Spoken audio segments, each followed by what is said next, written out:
Welcome back to Wading into Retirement. I'm Mike, And hi, I'm Laura. and today we are going to count down the 5 things we believe we'll miss the most if we move internationally. So, Laura, why don't you kick us off with number 1? Well, I don't know if it's number one or if it should be number five, but it's definitely friends and relatives. We do have a fairly active social circle, and it will be really tough. Most of our friends and relatives live in the area that we're in, although I do have family spread out across the US. So, how do you think we're going to combat not being able to see our friends and family like on a weekly basis? I don't know. It's certainly one of the things we're going to miss. I think that developing a new social circle wherever we end up will help with that, but that's going to take time. A lot of these relatives are forever, and friends have been around for a long time, so that's going to be tough to rebuild those relationships. Well, and I think too, we'll have to have an open invitation and make sure that we have a spare bedroom and maybe like a little in-law area that people can come and stay. Yeah. So number 2, change of seasons.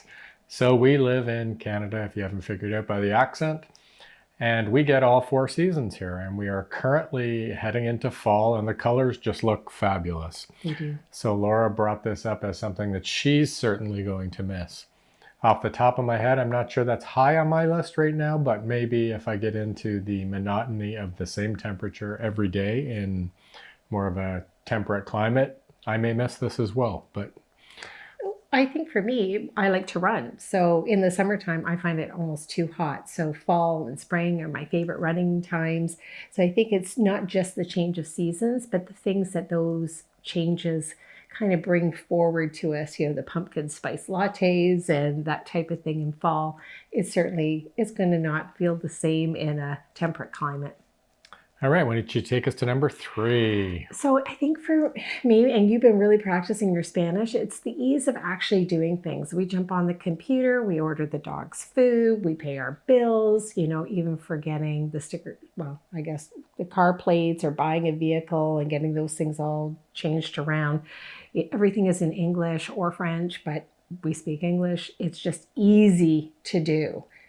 Yeah, I think it's the mandatory things that hit this list for number 3 for me, which are things like getting license plates, getting insurance, opening a bank account, paying things online. All of that is just a given and a routine where we are now because we know how to do that and we've lived through it for years. And from what I understand, that is not as simple as an example in Mexico. I think some things are a little more complicated in that regard, and that may be a high stress situation for me because I'm a little bit ADHD with some of that stuff. Yes, you have your 10, 15 minutes in the morning of making sure everything is paid on time and all done for the day. So, what is number 4?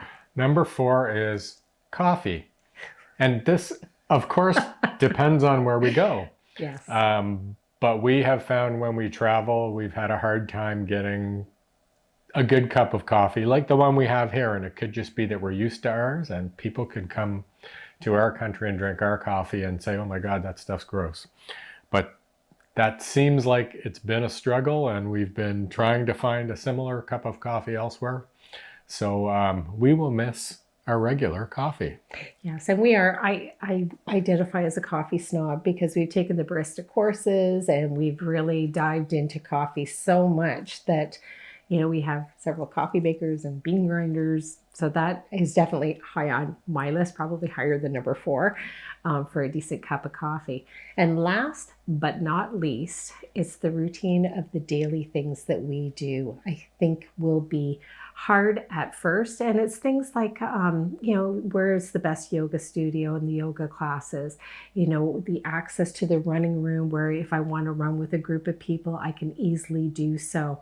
Even, for things like the dogs, having a vet that we can trust and building those things as we try and figure it out in another country, not just with the language, which I think will be a bit of a barrier, but also, that level of trust that takes a while to build.